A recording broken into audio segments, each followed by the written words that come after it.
Hello guys, एक बार फिर से आप सबका स्वागत है इस सेल्फ पेस सीरीज में, यानी कि जहां पे आप अपने समय के अनुसार वीडियोस को देखते हैं और आपको किसी वीडियो का वेट नहीं करना पड़ता और उसके अलग से टाइम भी नहीं निकालना पड़ता।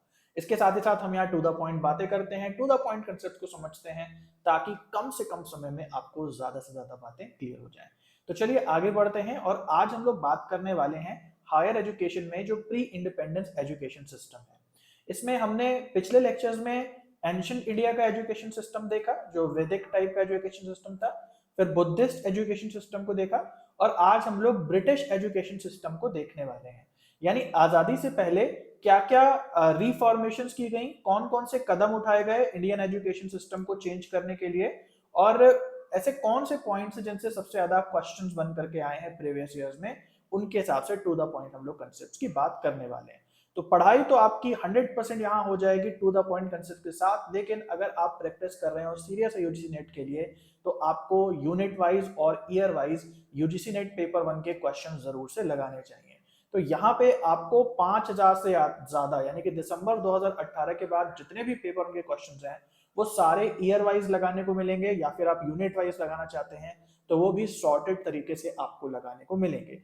फ्री डेमो भी अवेलेबल है, आपको मिल जाएगा। इस ऐप को आप डाउनलोड कर सकते हैं या आप इस व्हाट्सएप नंबर पे फ्री डेमो के लिए रिक्वेस्ट कर सकते हैं। लिंक सबके डिस्क्रिप्शन में है, व्हाट्सएप का भी लिंक डिस्क्रिप्शन में है, आप क्लिक करेंगे तुरंत व्हाट्सएप खुल जाएगा और मैं आपको लिंक प्रोवाइड कर दूंगा। तो इसका फ्री डेमो आप जरूर से चेक करें। ओके, तो बढ़ते हैं आगे अपनी पढ़ाई की ओर और आज हम बात करते हैं प्री इंडिपेंडेंस जो हमारा एरा था, जो युग था, उसमें ब्रिटिश एजुकेशन में कौन कौन से कदम उठाए गए और कौन कौन से रिफॉर्म्स किए गए। ठीक है, तो बहुत टू द पॉइंट हम बात करेंगे और वो सारे पॉइंट्स की हम बात करने वाले हैं जैसे वुड्स डिस्पैच, हंटर कमीशन वगैरह वगैरह। इसके अलावा भी बहुत सारे पॉइंट्स हैं जो शायद आपने नहीं सुने, है ना।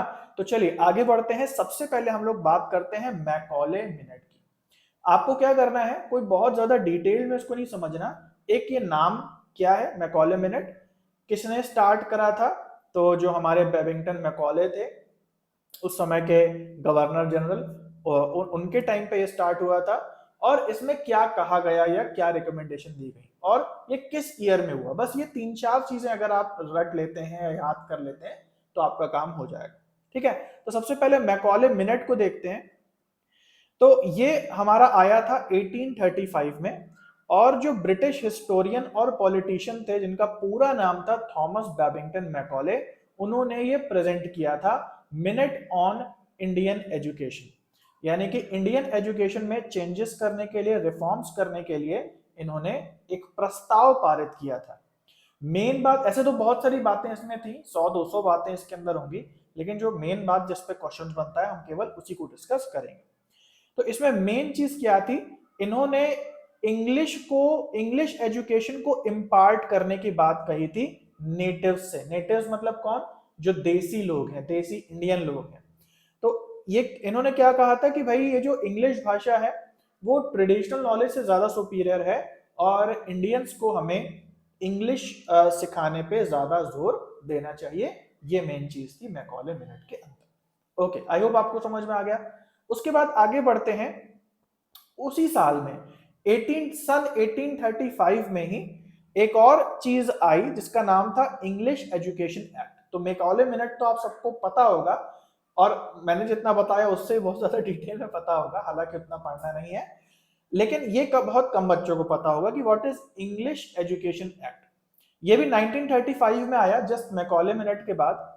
और जो लॉर्ड विलियम बेंटिक थे, उस समय के गवर्नर जनरल थे ब्रिटिश ईस्ट इंडिया कंपनी के, इन्होंने क्या सुझाव दिया था, इन्होंने ये सुझाव दिया था इंग्लिश एजुकेशन एक्ट से कि इंडिया की एजुकेशन पे, इंडिया की साक्षरता पे हमें और फंड को एलोकेट करना चाहिए।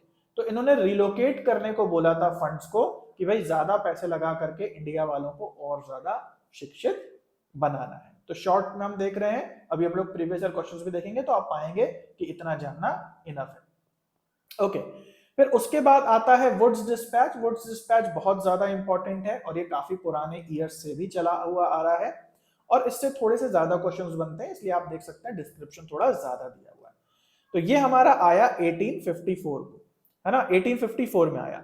पिछले वाले हमने देखे 1835 में आए थे। हम थोड़ा आगे बढ़ते हैं फ्यूचर की ओर, और वुड्स डिस्पैच जो है वो आया है 1854 में।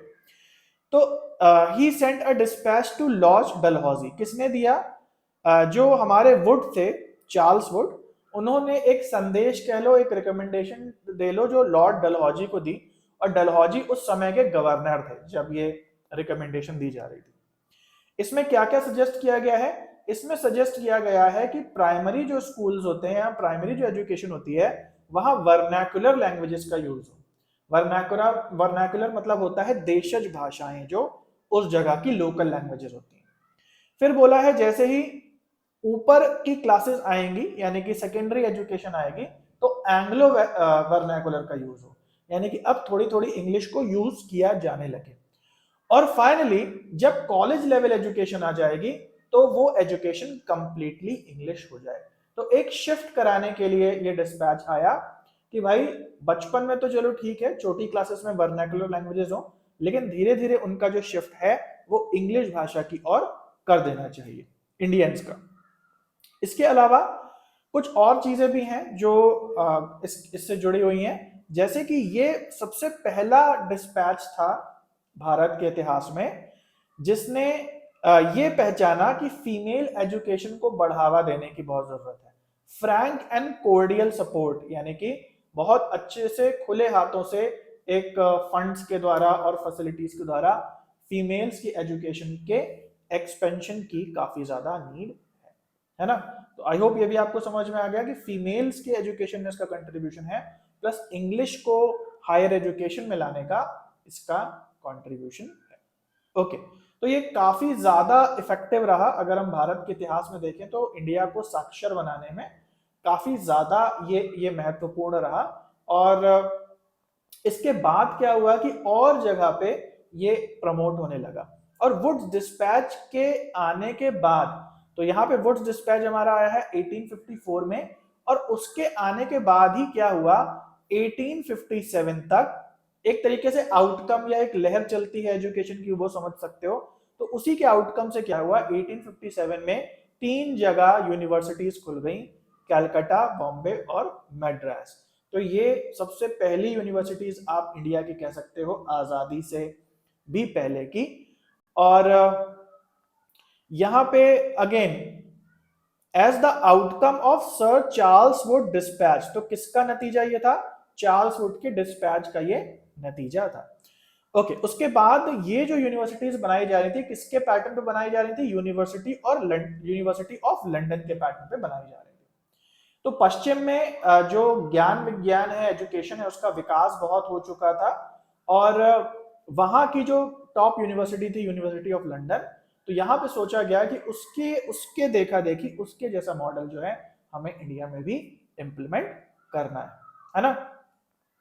और जब ये यूनिवर्सिटीज बनी तो उस समय जो गवर्नर जनरल थे इंडिया के अंदर वो थे लॉर्ड कैनिंग। ओके, अब यहाँ काफी बच्चों को थोड़ा सा दिमाग में विरोधाभास होता है कि भाई एक साइड तो बोला जाता है कि ईस्टर्न एजुकेशन बेस्ट थी, बहुत अच्छी थी, और एक साइड बोला जाता है कि भाई जो ब्रिटिशर्स आए उन्होंने जो एजुकेशन का प्रचार प्रसार किया वो बहुत ज्यादा अच्छा था। तो इन दोनों में अच्छा क्या है, ईस्टर्न अच्छा है या वेस्टर्न अच्छा है ना। देखो, ये अच्छे बुरे की बात नहीं है, ये युग युग की बात है। जैसे फॉर एग्जाम्पल कि मान लीजिए एक क्लास में कोई एक स्टूडेंट है, वो हाईएस्ट नंबर लेके आया एक सेमेस्टर में, उसको मॉनिटर बना दिया गया, लेकिन जरूरी नहीं है कि अगले सेमेस्टर में ही वही टॉप करे। हो सकता है कि कोई दूसरा विद्यार्थी जो है वो टॉप कर जाए और जो पहले सेमेस्टर में मॉनिटर बना था उसकी रैंक पिछड़ जाए। तो ये भी चलता रहता है ना। इकोनॉमी में भी सारे देशों की अगर रैंकिंग निकाली जाए तो कुछ देश थोड़े ऊपर नीचे होते ही रहते हैं। तो ये सेम वैसे ही बात है कि बहुत समय पहले जब एंशिएंट इंडिया के हमने पहले लेक्चर में बात की थी, तब जितनी भी तरक्की इस दुनिया में हुई थी उसमें जो ईस्टर्न नॉलेज थी वो सबसे ऊपर थी। बट धीरे धीरे धीरे जैसे युग बदलता है, कोई भी एक पोजीशन पे नहीं रहता, हमेशा कोई व्यक्ति नंबर 1 पे नहीं रहता, जैसे कोई संस्कृति कोई देश हमेशा नंबर 1 पे नहीं रहता, तो वो धीरे धीरे ईस्टर्न पीछे खिसक गया और वेस्टर्न ऊपर आ गया, है ना। तो इस समय तक, जब तक ये ब्रिटिशर्स आ गए थे इंडिया के अंदर, उस समय तक इंडिया में एजुकेशन की स्थिति बहुत खराब थी।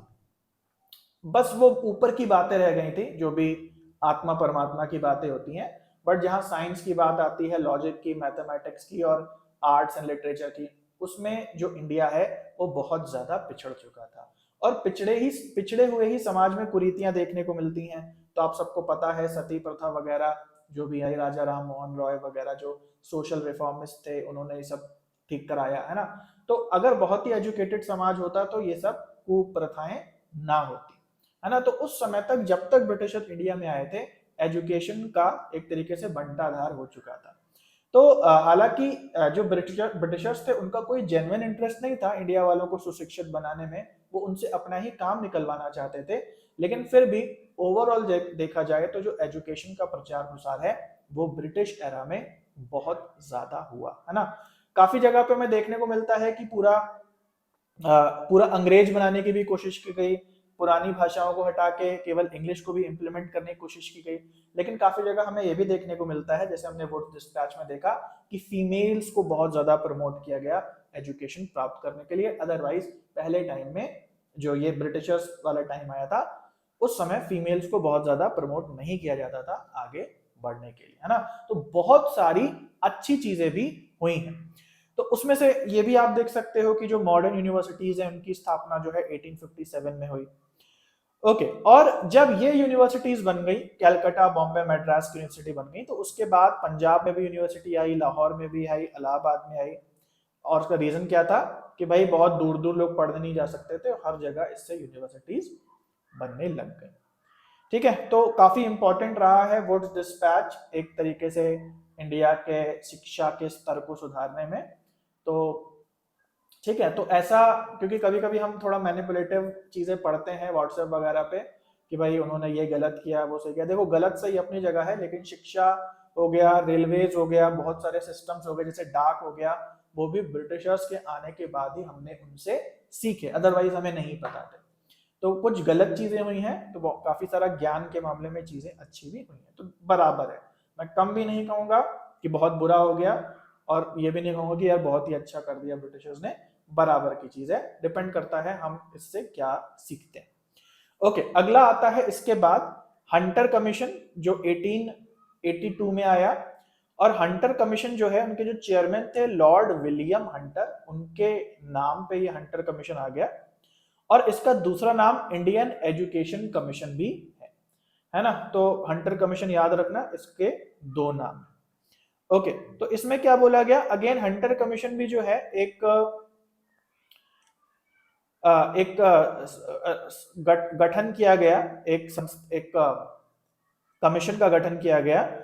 और ये इसलिए किया गया ताकि एजुकेशन की स्थिति को थोड़ा और सुधारा जा सके, या वुड्स डिस्पैच में जो इम्प्लीमेंटेशंस बोली गई थी, उन इम्प्लीमेंटेशंस को थोड़ा और अच्छे से उसको फॉलो किया जा सके। अभी के लिए इतना है, बाकी जब अभी क्वेश्चन आएगा तो उसमें भी थोड़ा हम लोग देख लेंगे।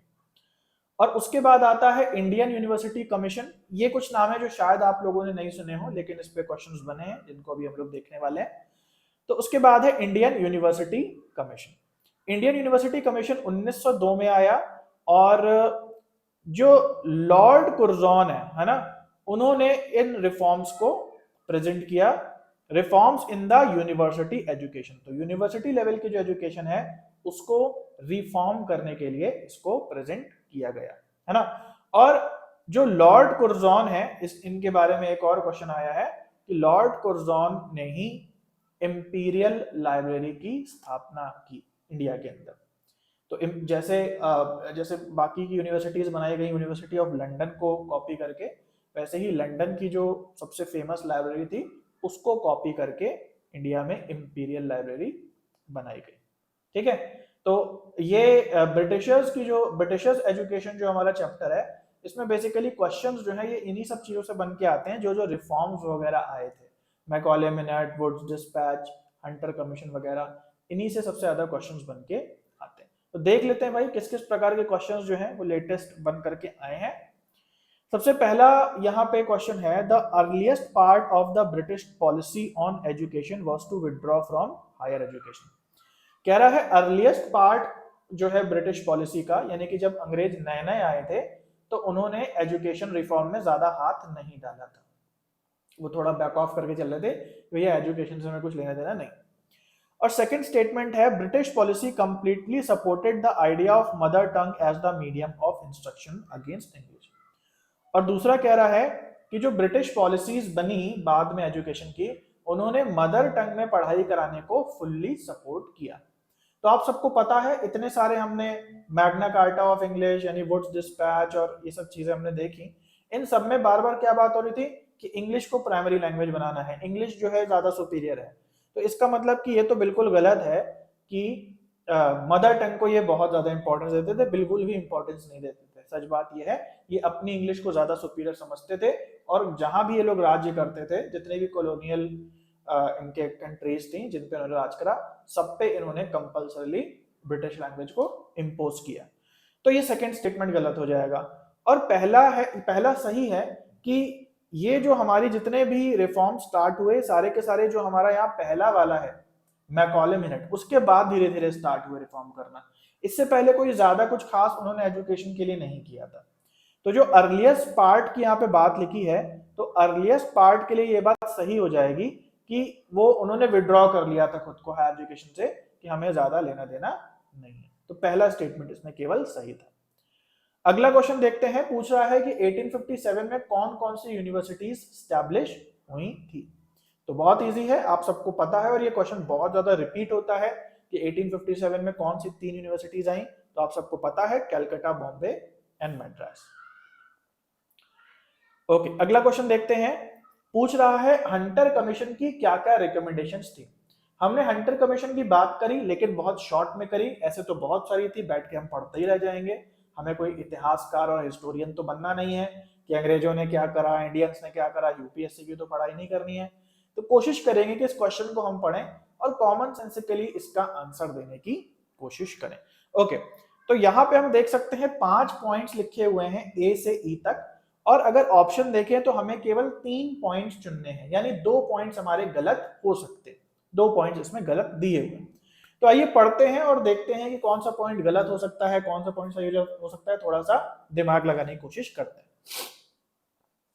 यहाँ पे लिखा है government should leave the management of higher education to Indian themselves. क्या लिखा है कि सरकार को जो इंडियन एजुकेशन का मैनेजमेंट है वो इंडियंस पे ही छोड़ देना चाहिए। Government colleges should be established only where demand exist.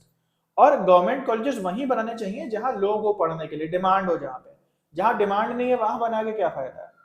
फिर government should provide grants to non government colleges generously, यानी कि वो कॉलेजेस जो सरकारी नहीं है उनको भी पैसे और ग्रांट्स जो हैं बड़े अच्छे से दिल खोल के जेनरसली प्रदान की जानी चाहिए गवर्नमेंट के द्वारा।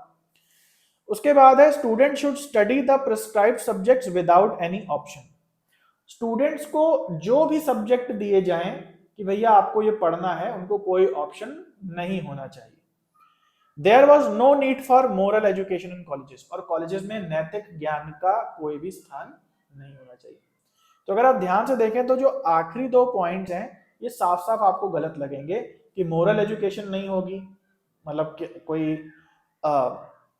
अनैतिक शिक्षा देने के लिए थोड़ी ना बोला गया था, इंप्रूव करने के लिए बोला गया था एजुकेशन को। तो ऑब्वियसली मोरल एजुकेशन के खिलाफ नहीं थी, तो ई पॉइंट हमारा गलत हो गया। इसके अलावा सेकंड लास्ट जो पॉइंट है, student should study the prescribed subject without any option, मतलब स्टूडेंट को कोई ऑप्शन नहीं दिया जाए और कंपल्सरीली एक डंडा लेकर के पीछे पड़ जाया जाए कि नहीं भाई तुम्हें ये पढ़ना है तो पढ़ना है। ठीक है, तो ऐसा नहीं है।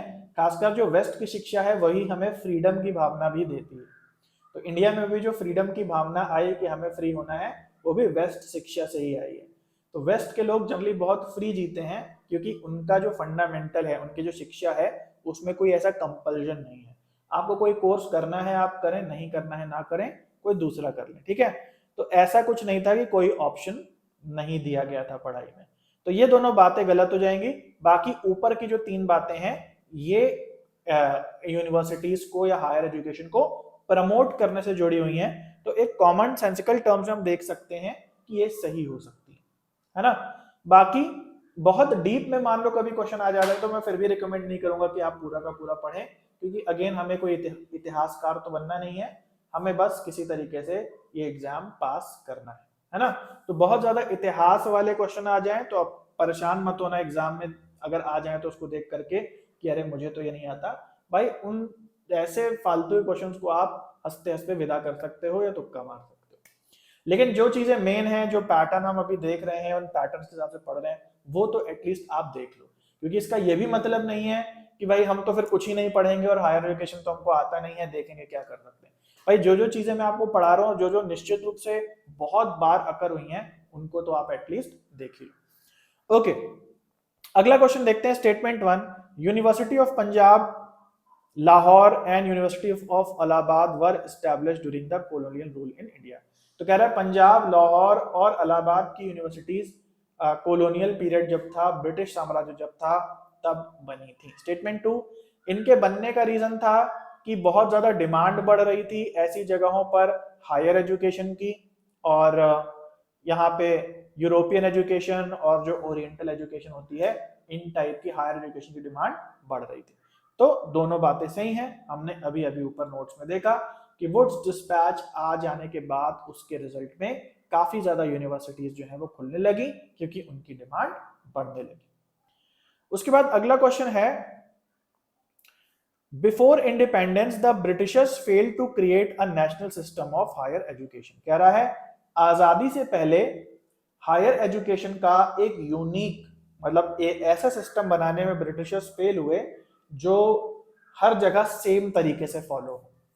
और स्टेटमेंट 2 कह रहा है कि 1947 के बाद यूईसी यानी यूनिवर्सिटी एजुकेशन कमीशन को लागू किया गया ताकि और इंप्रूवमेंट्स किए जाएं हायर एजुकेशन इन इंडिया में। ठीक है, तो ये जो यूईसी है, यूनिवर्सिटी एजुकेशन कमीशन या राधा कृष्ण कमीशन, ये आगे हम लोग कमीशन वाले चैप्टर्स में पढ़ने वाले हैं, बट फिलहाल के लिए ये दोनों बातें सही हैं। इसीलिए आजादी के बाद एक नीड आई हमारे सामने कि हम जितनी भी हमारे सामने हायर एजुकेशन है उसको सेंट्रलाइज करें, उसको एक जैसा करें। क्योंकि पहले क्या था कि एक सेंट्रलाइज्ड वे में एजुकेशन पॉसिबल नहीं हुआ करती थी। तो यहाँ पे दोनों बातें सही हो जाएंगी। सो गाइस, आई होप आपको मजा आया होगा टू द पॉइंट पढ़ने में, और आपने देखा कि कितनी आसानी से और कितना जल्दी हमने इन चीजों को सीख लिया। अगर यही लाइव क्लास होती तो 2 घंटे 4 घंटे 12 घंटे यही बात होती रहती, और उसमें भी इतनी ही बातें हमको सुनने को मिलती है। ज्यादा ज्यादा क्या होता है कि खूब सारा कूड़ा कचड़ा बड़ा होता है जिसको एक्चुअली पढ़ने की जरूरत नहीं है। कैसे आपको पता पड़ेगा क्या है रिफाइंड कंटेंट और क्या है कूड़े कचड़े वाला कंटेंट? वो आपको पता पड़ेगा प्रीवियस ईयर क्वेश्चंस को खुद से लगा करके। तो मैं आपको हमेशा ये रिकमेंड करता हूँ भाई, खुद से क्वेश्चंस लगाओ और खुद से अपनी थोड़ी जनरल नॉलेज बनाओ प्रीवियस ईयर क्वेश्चंस के संबंध में, क्योंकि इसके बिना केवल पढ़ते जाएं करके एग्जाम क्लियर नहीं होगा। टारगेटेड स्टडी करनी पड़ेगी, अवेयर होकर के स्टडी करनी पड़ेगी, है ना। तो घोड़े की तरीके से मत दौड़ो, हार्डवर्क से ज्यादा स्मार्ट वर्क जरूरी है ना। तो यहाँ पे आपको सब कुछ मिलेगा, ईयर वाइज और यूनिट वाइज भी मिल जाएंगे क्वेश्चंस, और फ्री डेमो भी अवेलेबल है। व्हाट्सएप का भी लिंक नीचे दिया है, ऐप का भी लिंक नीचे दिया है, और इसके अलावा ये जो कोर्स हमने करा, अभी अभी जो लेक्चर हमने करा, इसके नोट्स भी आपको नीचे लिंक में मिल जाएंगे, और इससे जुड़े हुए जो प्रीवियस ईयर क्वेश्चंस हैं वो भी आपको नीचे मिल जाएंगे। तो ये सब चीजें फ्री हैं, है ना। बाकी पेपर 1 का जो टेस्ट सीरीज है उसमें भी फ्री है, फ्री डेमो है। और यहाँ पे आप इस टेलीग्राम चैनल को भी जरूर से ज्वाइन कर लें, जहाँ पे आपको daily free previous year questions मिलते रहते हैं। काफी बच्चे हैं, कम से कम 14,000 बच्चे हो गए हैं जो मिल करके डेली प्रीवियस ईयर क्वेश्चंस लगाते हैं, और जो क्वेश्चन नहीं आता वो एक दूसरे से पूछते भी हैं ग्रुप में, और सोल्यूशन भी एक दूसरे को देके मदद करते हैं।